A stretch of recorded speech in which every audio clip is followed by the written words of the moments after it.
Olá, boa noite. No primeiro dia da cúpula dos líderes em Belém, Brasil diz que 53 países apoiam o Fundo de Proteção a Florestas Tropicais. Quantia arrecadada até agora é de quase 30 bilhões de reais. Bolsa de Valores sobe novamente e bate novo recorde. E os gols da noite pelo Campeonato Brasileiro. O Jornal da Record já está no ar.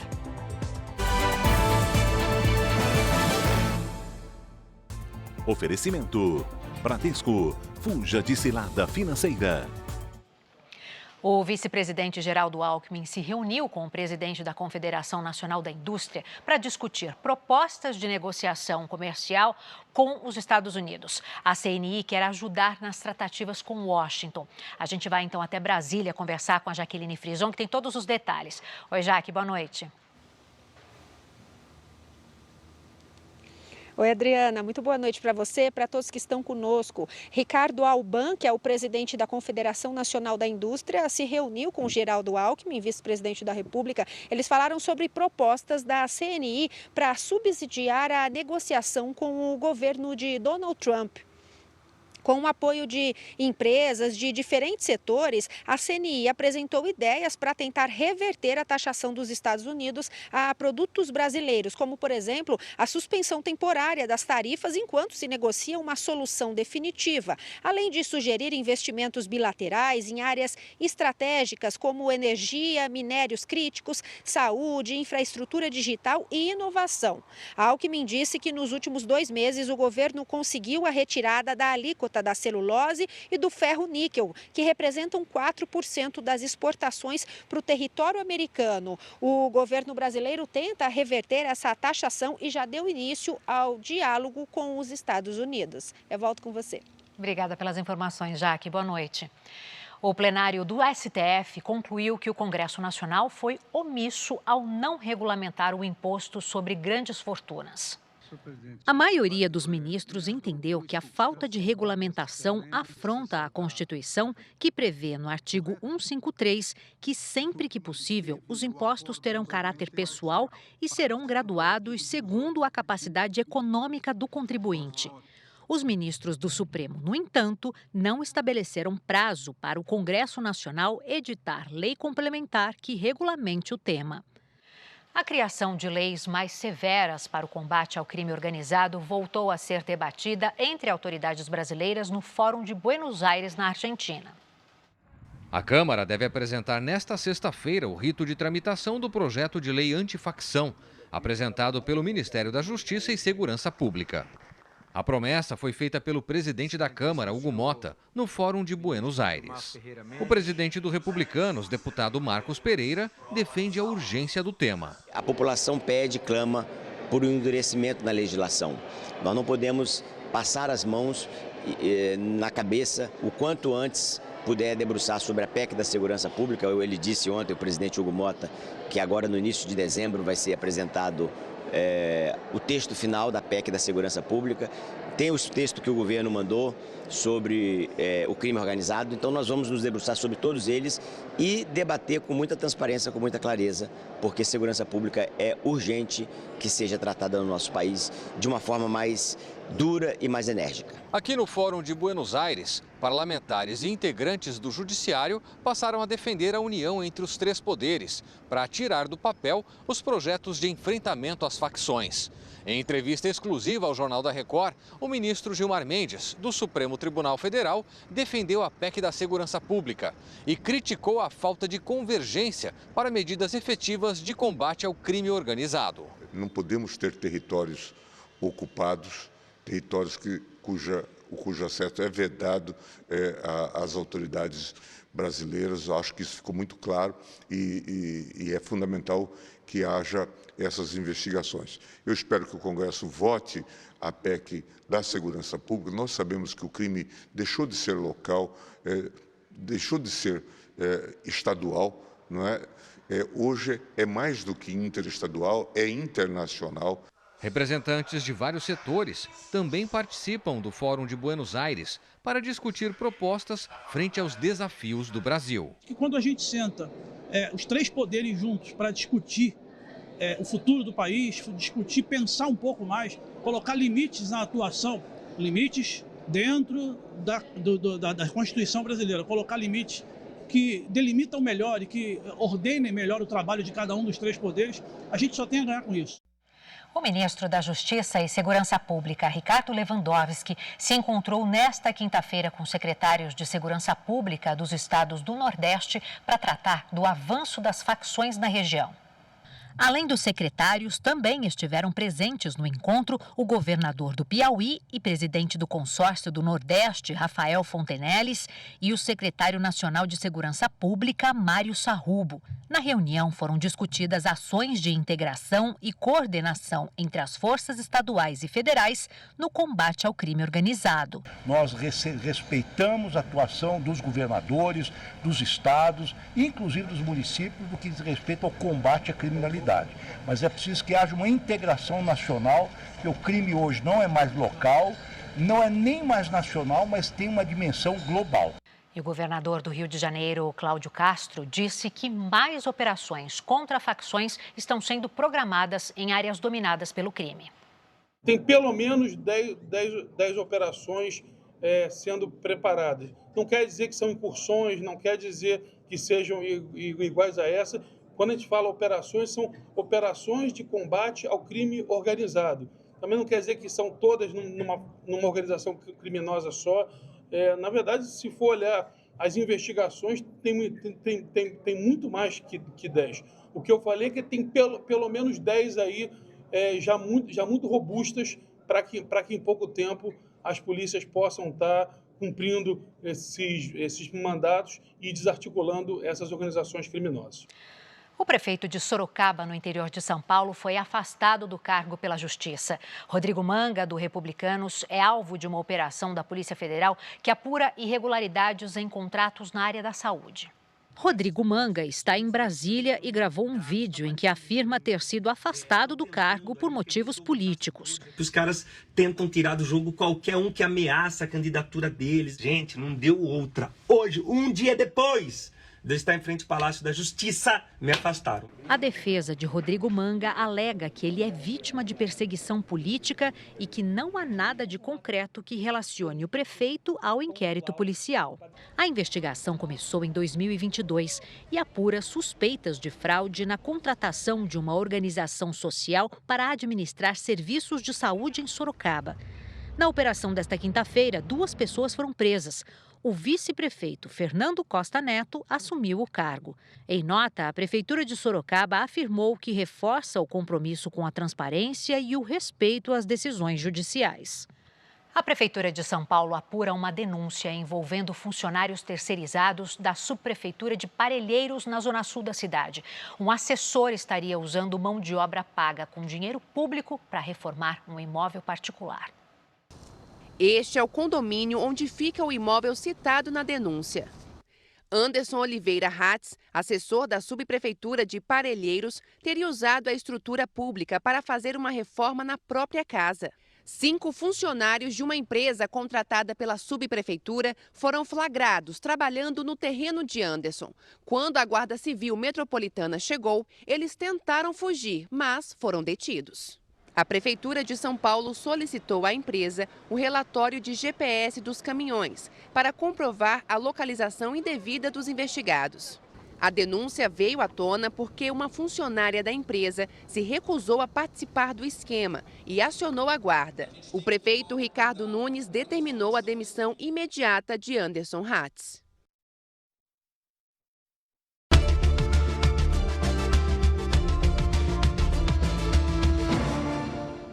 Mais de 50 líderes mundiais e 30 ministros participaram nesta quinta-feira do primeiro dia da Cúpula do Clima em Belém. E o Brasil deu um passo importante na criação de um fundo para florestas tropicais. O presidente Lula começou o discurso de abertura da Cúpula de Líderes dizendo que não há símbolo maior da causa ambiental do que a floresta amazônica. Muita gente não acreditava que fôssemos possíveis trazer para o estado do Amazonas uma COP. E nós queríamos que a pessoa viesse aqui para ver o que é a Amazônia, para ver o que é o povo da Amazônia. E ainda destacou os desafios para combater mudanças climáticas. O primeiro é a desconexão entre os salões diplomáticos e o mundo real. As pessoas podem não entender o que são emissões ou toneladas métricas de carbono, mas sentem a poluição. O presidente também ressaltou que sem financiamento não há avanço. Por isso, Lula, em área reservada, tenta convencer líderes a apoiar o Fundo Florestas Tropicais para Sempre, na sigla em inglês TFFF. O TFFF não é baseado em doação. Seu papel será complementar aos mecanismos que pagam pela redução de emissões de gás de efeito estufa. Investimento soberano de países desenvolvidos em desenvolvimento vão alavancar um fundo de capital misto. A proposta prevê que países que preservam as florestas sejam recompensados financeiramente por meio de um fundo de investimento global. A Noruega já se comprometeu com 3 bilhões de dólares, o equivalente a 16 bilhões de reais. A meta é chegar a 10 bilhões de dólares em recursos públicos. Já temos aqui mais da metade dos recursos, que tínhamos nos colocado a meta só nesse primeiro dia. O governo brasileiro pretende arrecadar cerca de 700 bilhões de reais com o apoio do setor privado. Inauguramos aqui as tratativas em torno desse mecanismo de uma forma bastante esperançosa. Eu quero crer que nós vamos ter uma boa noite de sono e um bom dia de trabalho amanhã para continuar perseverando no cumprimento dessas metas.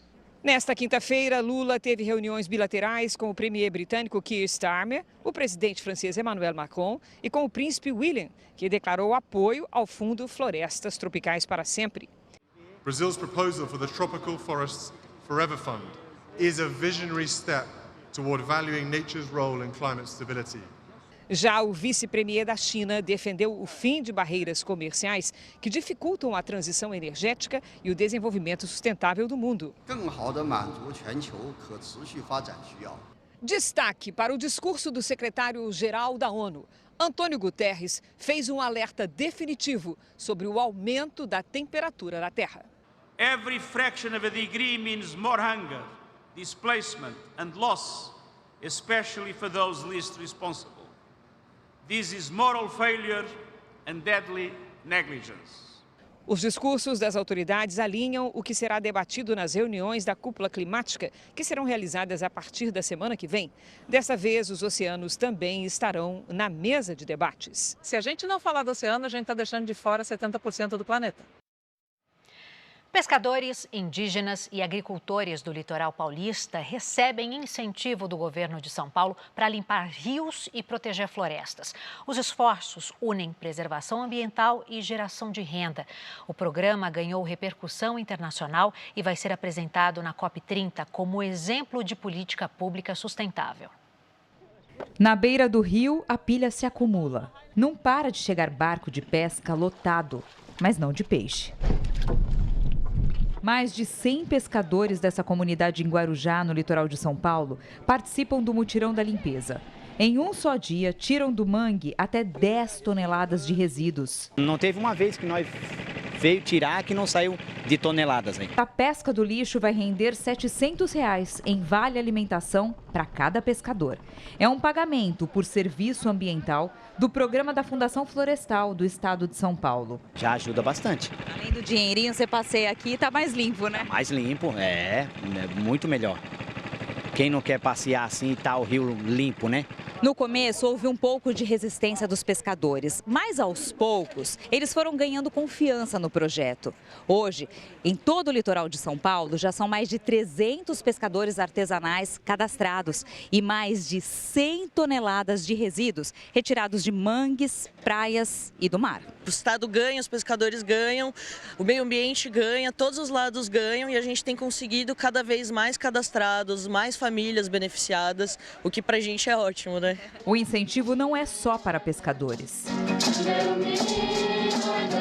Das 400 pessoas que vivem na aldeia Rio Silveira, em Bertioga, litoral norte paulista, 57 estão cadastradas no programa Guardiões das Florestas. Os indígenas entram na mata em grupos, usam um aplicativo para mapear a área e procurar vestígios de caçadores ou invasores. Quando encontram, avisam a Fundação Florestal. O pessoal que faz essa vigilância, né, do território, já encontraram algum restígio de armadilha dentro da divisa do território, né?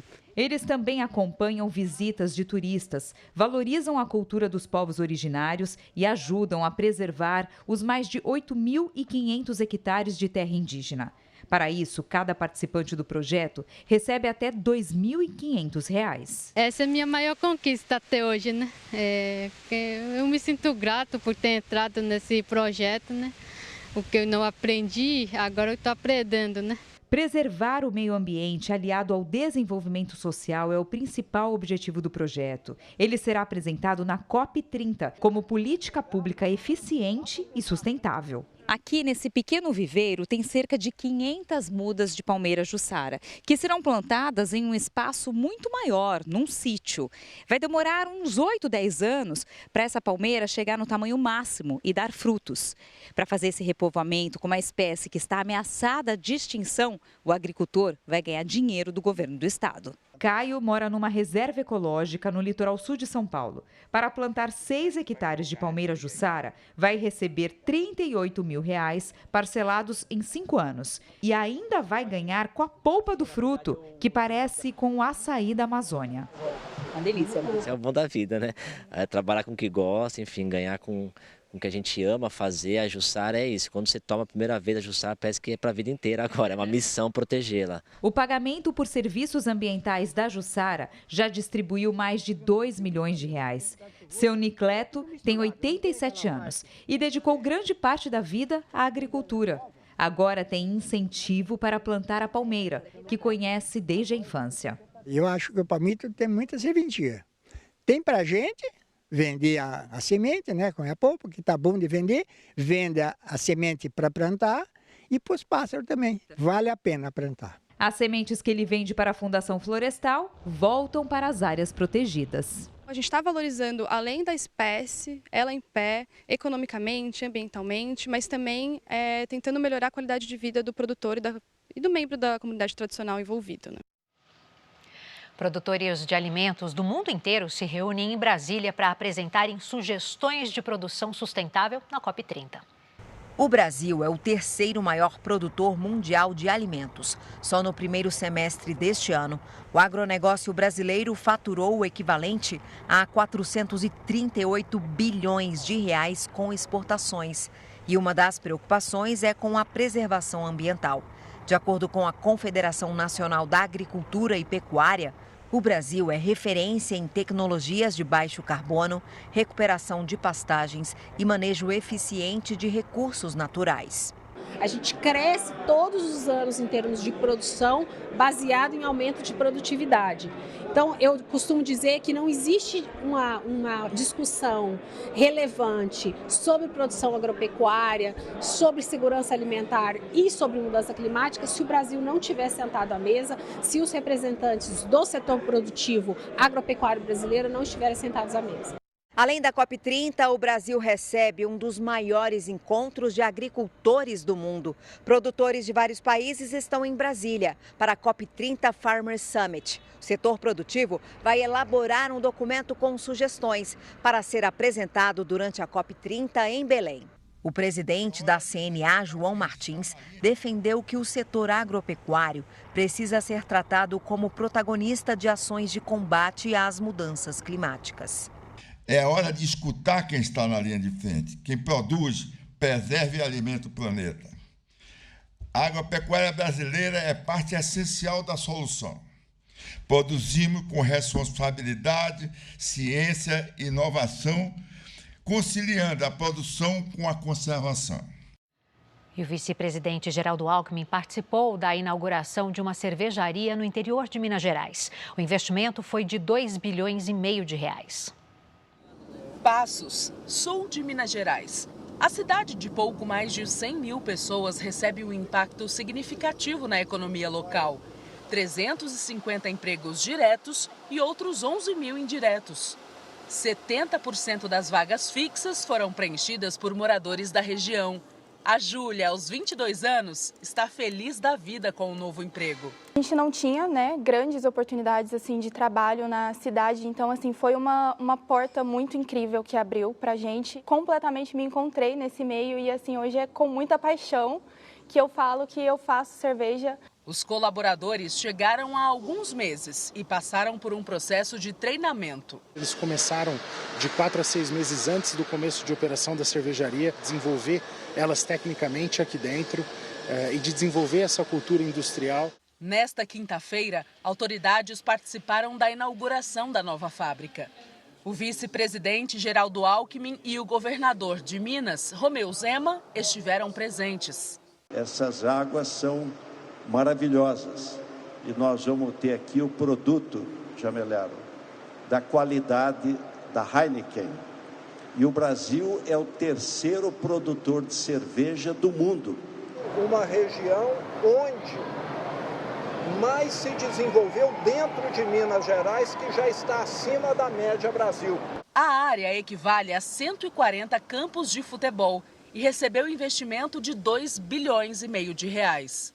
A unidade foi planejada para operar com energia 100% renovável. Essas caldeiras aqui, por exemplo, usam biomassa, um combustível feito a partir de resíduos vegetais para gerar energia térmica.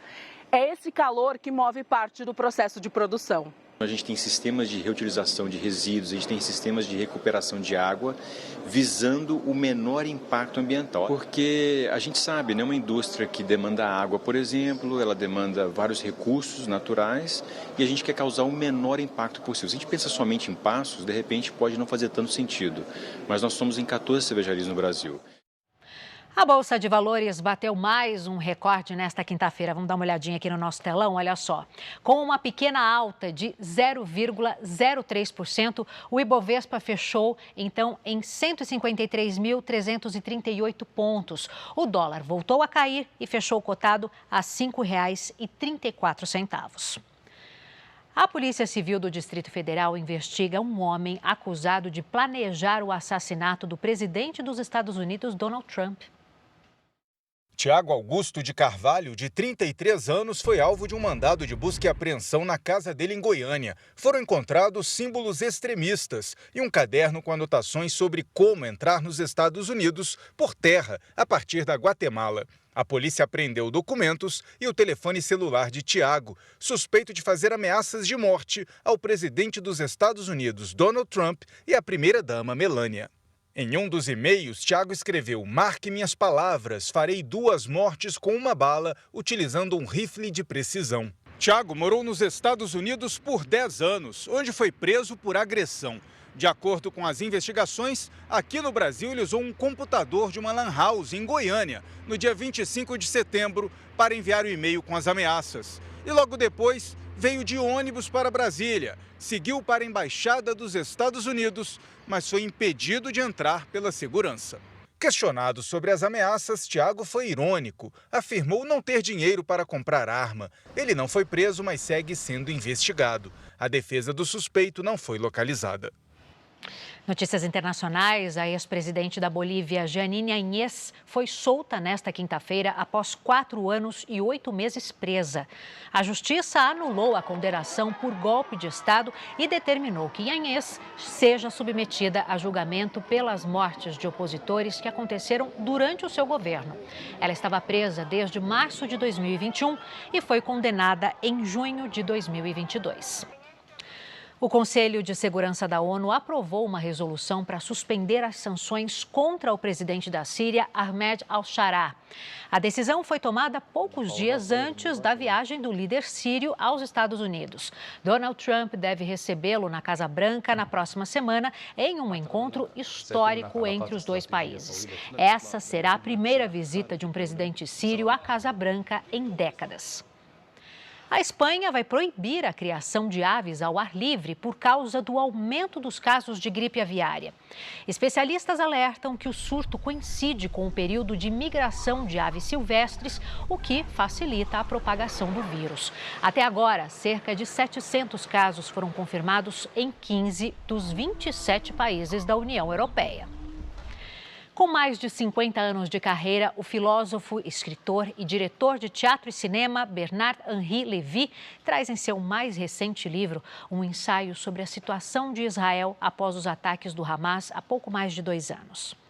A Solidão de Israel é o primeiro livro escrito pelo filósofo francês Bernard-Henri Lévy sobre o país. Trata-se de uma reflexão sobre os acontecimentos do 7 de outubro de 2023 e tudo o que se seguiu a partir daí. Em visita ao Brasil para o lançamento do livro, ele concedeu uma entrevista exclusiva ao Jornal da Record. Autor de 49 livros e diretor de 8 filmes, o filósofo Bernard-Henri Lévy voou para Israel no dia seguinte ao massacre terrorista feito pelo Hamas, para ver de perto o que tinha acontecido. Ficou chocado quando soube das 1.200 mortes e das 251 pessoas que tinham sido levadas como reféns. Diante da repercussão mundial, sentiu que deveria escrever algo para defender o país e os judeus. Because the Jews are under attack, because Israel is under attack, because there is an incredible demonization of the state of Israel, because I never saw that in my whole life, and because somebody had to react, and to react strongly, to say the truth. Bernard-Henri Lévy diz que não pretende fazer um documentário sobre o episódio. Because I did this book, because sometimes, you know, for a man like me, sometimes images are stronger than words, sometimes the opposite.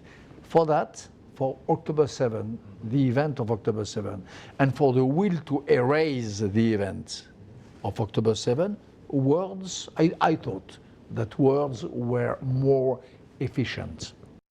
E agora o esporte. O Fluminense venceu o Mirassol no primeiro jogo desta noite pelo Brasileirão. O Alexandre Oliveira acompanhou a partida no Maracanã. Oi, Adriana, boa noite para você, boa noite a todos. O surpreendente Mirassol, quarto colocado do campeonato, enfim, foi surpreendido. Logo no início do jogo, aos 30 segundos, Anderson Daronco deu cartão vermelho para Daniel Borges por puxar Serna. O VAR interveio e o cartão mudou de cor, passou para amarelo. O Mirassol teve mais posse de bola, fez Fábio trabalhar, mas quem comemorou foi a torcida tricolor.